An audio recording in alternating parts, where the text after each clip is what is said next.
Hello, apologies for the delay. We'll now hear from the Secretary General. Thank you. Yes, good afternoon.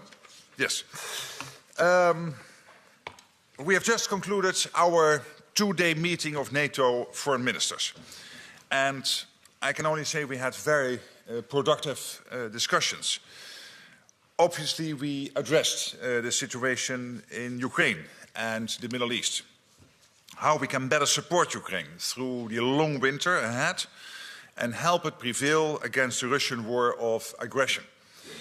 And Russia's malign activities on NATO territory were discussed.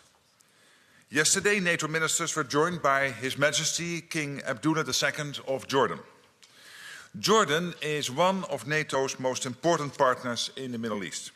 I want to thank His Majesty for his personal leadership and support to our alliance. In times like these, it is important to have friends and partners around the globe. And I'm glad to say that His Majesty is a steadfast friend of NATO and has been so now for many years. We will open our NATO liaison office in Amman soon to further deepen these ties. Yesterday, we discussed Iran's destabilizing role in its immediate neighborhood, backing militant groups, and its support for Russia's illegal war in Europe through the provision of deadly Shahed drones.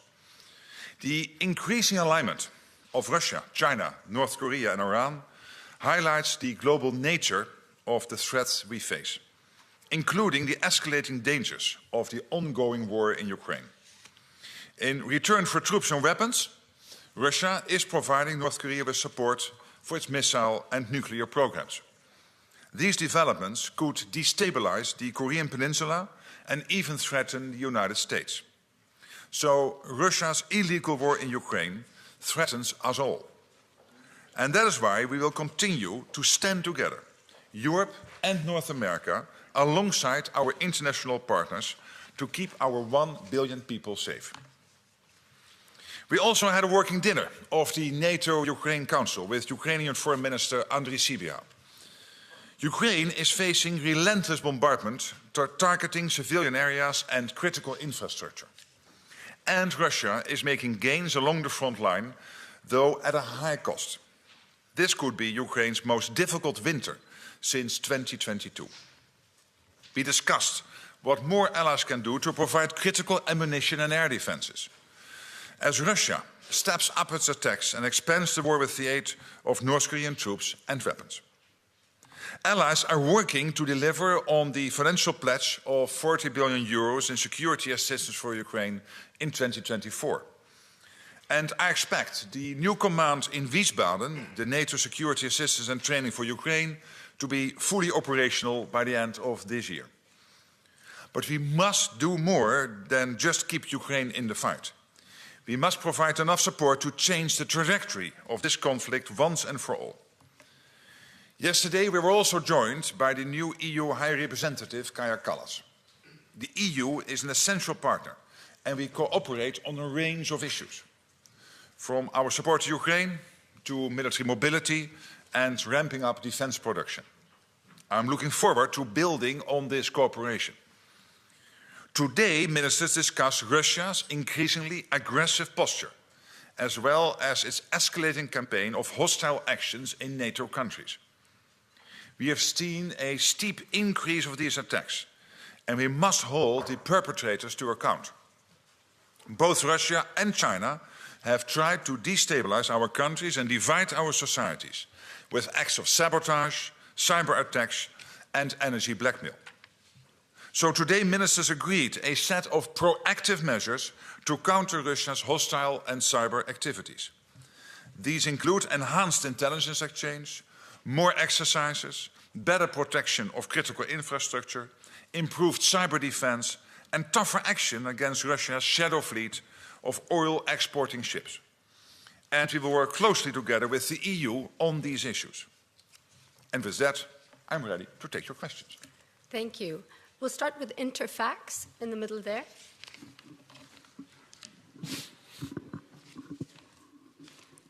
Thank you, Farah. Goedemiddag, Secretary General, News Agency Interfax Ukraine.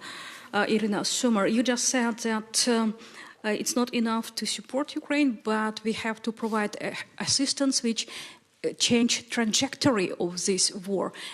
Actually, what do you mean concretely? And second question, if I may, of course, this weekend, this Sunday, President of Ukraine, Zelensky, during the press conference with a new president of European Council, Costa, said that he wants to see at the negotiation table with Russia, EU and NATO. I'm not asking you about conditions for this negotiation. We heard you yesterday. I would like to know if you do aware about this position of Ukrainian side, and do you really actually see NATO as a negotiator at the negotiation table? Thank you. Well, let's combine the two questions, because changing the trajectory means that we want to bring Ukraine in a position of strength so that one day the Ukrainian government can enter into talks with the Russians on how to end this conflict.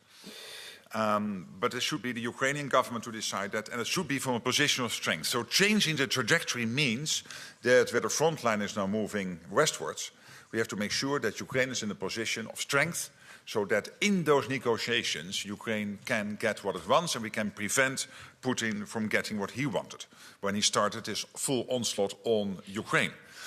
Obviously, when we get to that moment, and I think we all pray for the moment when that will arrive, for that moment to arrive, where peace talks could start, we will have to discuss many things. It will be Ukraine in the lead, but at the same time, there will nobody be others involved. I'm not going now to speculate who will be at the table or who will not be at the table, because I think we should concentrate completely and fully now on making sure that Ukraine gets to that position.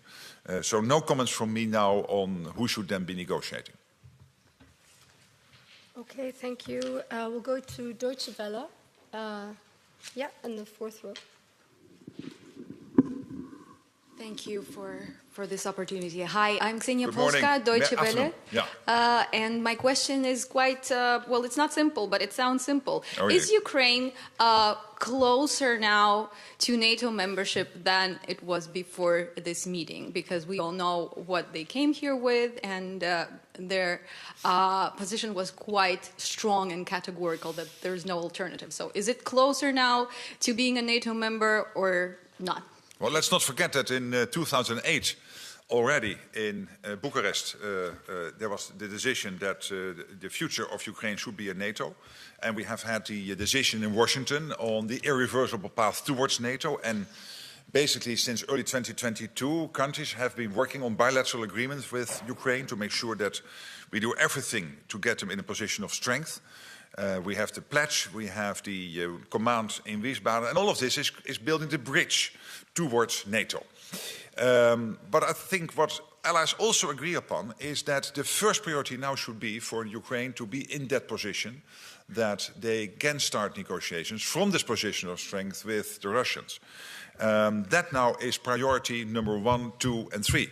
And that's why I'm also avoiding to add my thoughts to the many thoughts going around now on what peace talks could look like, who should be sit at the table, what security guarantees would exactly look like. Because first we have to do that first step. And the first step is to make sure that Ukraine from the back foot now gets to in a position of strength that is changing the trajectory. That's why I'm using that word. To make sure that they're able to start those talks. And then we have here in this room even, but I know Zelensky and with his team, for him that is also true, they have the best people around to think how they can navigate that discussion. Okay, I'll go to AFP, third row. Thank you very much, Secretary Good General. morning. Max Delaney, AFP. Just wanted to come back on something you said in your introduction. You said that Russia is now supporting North Korea's missile and nuclear programs, which I think before you were always warning and the G7 was warning about potential support. So has this intelligence assessment changed, that Russia is now providing nuclear support to North Korea, and how can you give us any details on that? And then on the hybrid strategy that you're potentially working on for The Hague, you say you've agreed to come up with proactive measures. Once again, there's a perception that NATO is acting too slowly, too cautiously, and punching below its weight on trying to deter Russia from doing what it's doing. How can you assure people living in Europe that the NATO is doing something now to stop Russia's actions? Yes. Well, on your first question, of course, I'm not going to into intelligence information we have, but more generally, let me say we should not be naive. And when I'm saying this, then it is because we should not be naive. And there's every reason to make that statement that nuclear technology and missile technology is flowing into North Korea, and therefore is a risk now that North Korea will use it, not only to be a threat to us here, but also to the US mainland and of course to the region, including the Republic of Korea, South Korea and Japan. On the second question, it is and. So the alliance and all allies are working very hard to make sure when it comes to sabotage, cyber attacks, energy blackmail, that we take all the measures necessary to counter that. It's first of all the allies doing that, and then NATO as a collective, making sure that we gather all the information, that we have the necessary agencies in place. So this is not about a sort of debate we'll have moving towards the The Hague Summit, but we will use the The Hague Summit to take stock, to make sure that we have the latest ideas on the table what we can do more. But if some good ideas come up to do even more than we are already doing, you can be assured we will implement them, not around the The Hague Summit, but immediately. But it will be a stock-taking moment on all of this. Okay, we'll go to the insider, back row as well. Mikhailo, the insider, the Putin many times told about threats of nuclear weapon. What do you think about these threats, and what NATO will do if it's not only the threats? Let me first of all say that we take nuclear issues extremely seriously. There's no doubt. But let's also agree that there is a lot of saber rattling coming out of Russia, and Russia wants us to discuss its nuclear capability. And we don't want to spend time on this. We have to make sure that our deterrence is strong, and it is strong, that we can fight back to any adversary, to any enemy who tries to do us harm. Okay, thank you. We'll go to Yonhap.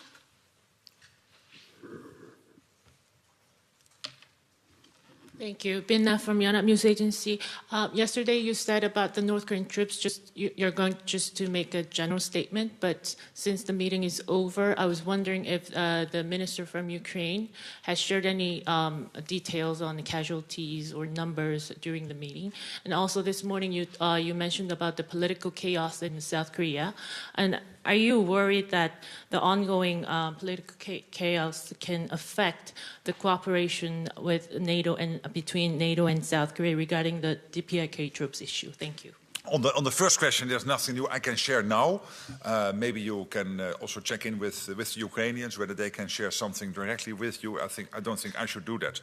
Then on the Republic of Korea, so what is happening in South Korea, this is as you know, a fast-moving situation. Korea, the Republic of Korea, is an important partner to NATO. And therefore we are monitoring developments closely of what is happening now in Seoul and in the wider South Korea. I think that the announcement of the end of martial law indicates South Korea's ongoing commitment to the rule of law. We continue to monitor the developments. And on your specific question, South Korea is a strong supporter of Ukraine, and I expect it will remain so. And our partnership with Seoul has deepened as global threats have grown over the last couple of years. And we commend the Republic of Korea for its significant political and practical support to Ukraine. And as I said this morning, the relationship between NATO and South Korea is ironclad. Okay, we'll go to As-Sabah, second row.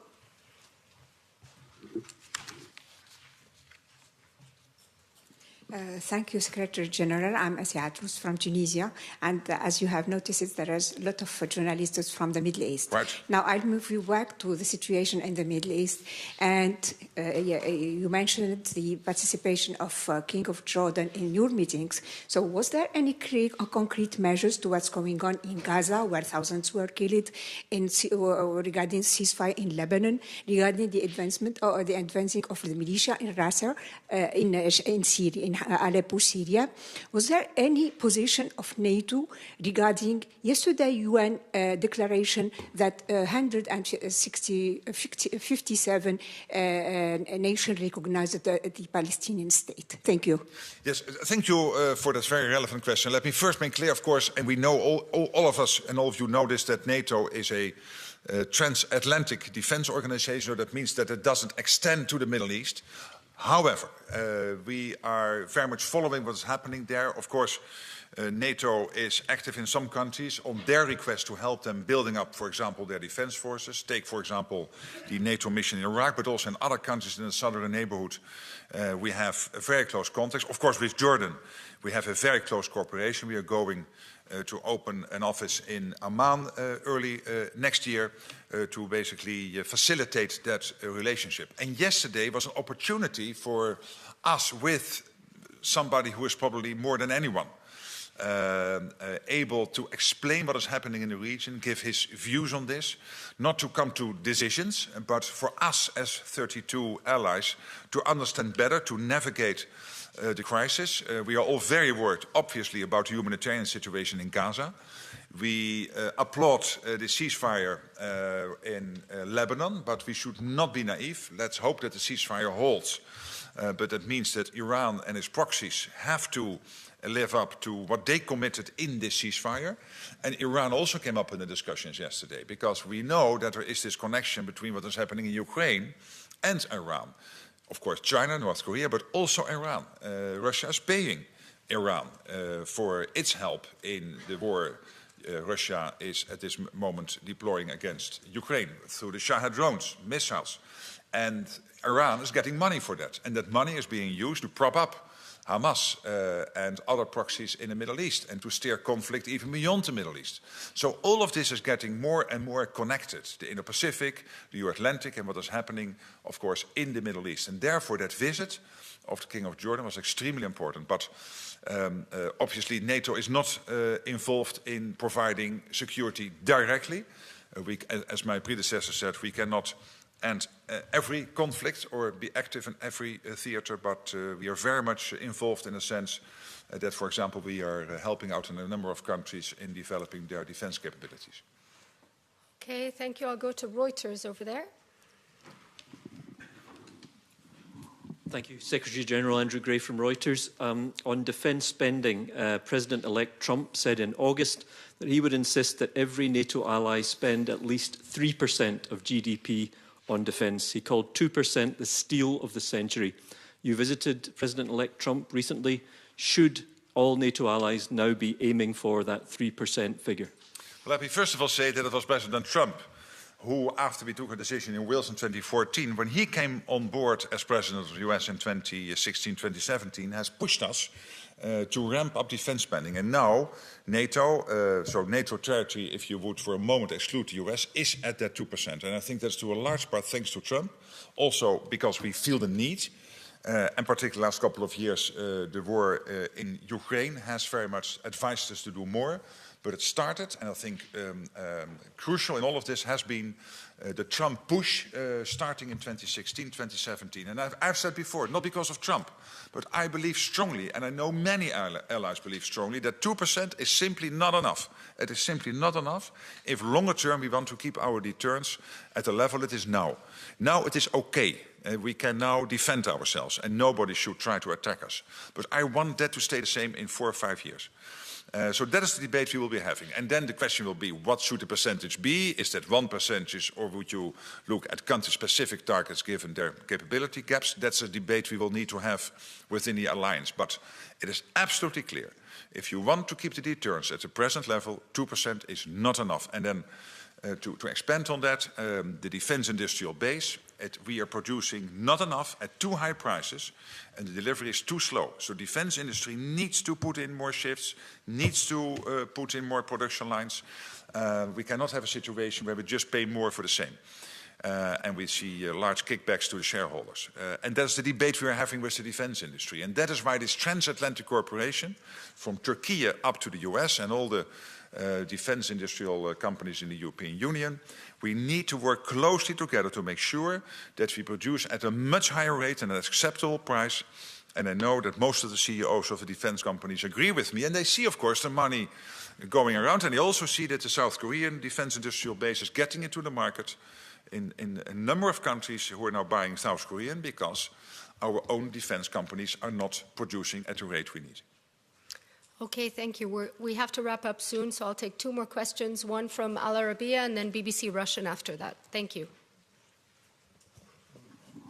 Good afternoon, Secretary General. You're talking about increasing NATO spending at a time when Europe as a whole is suffering from anemic growth. Germany is the sick man of Europe. How do you anticipate these countries are going to pay for that?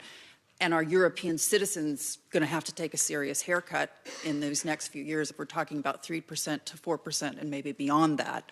And separately, Emmanuel Macron and Mohammed bin Salman, the Crown Prince of Saudi Arabia, have suggested that they will hold a conference on Gaza in June.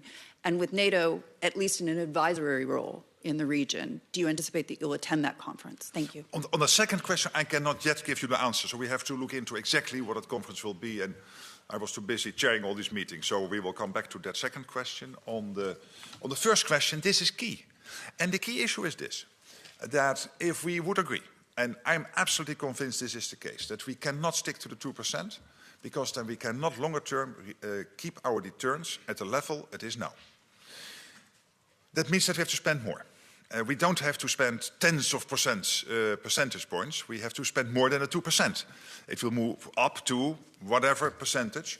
But when you look what countries are spending on pensions, on the social security system and on health, you need a fraction of that spending to make sure that the defense spending gets to a level where we can sustain our deterrence longer term. And this is for politicians to decide on. This is making choices in scarcity, because there are always too many demands on the money, which is always limited. And this is why you have politicians. To, one, make sure that there are enough jobs, that the economy is doing well, and secondly, to keep your country safe. This is about keeping the country safe, to keep the whole of the alliance, all 32 nations, safe longer term. And if then the outcome would be that we would stick to the 2%, because we somehow, and I would find this very strange, as that would be the outcome. I don't accept it and I don't expect it. But if the outcome would be we will stick to the 2%, then that is a deliberate choice. Politicians have to explain to their voters.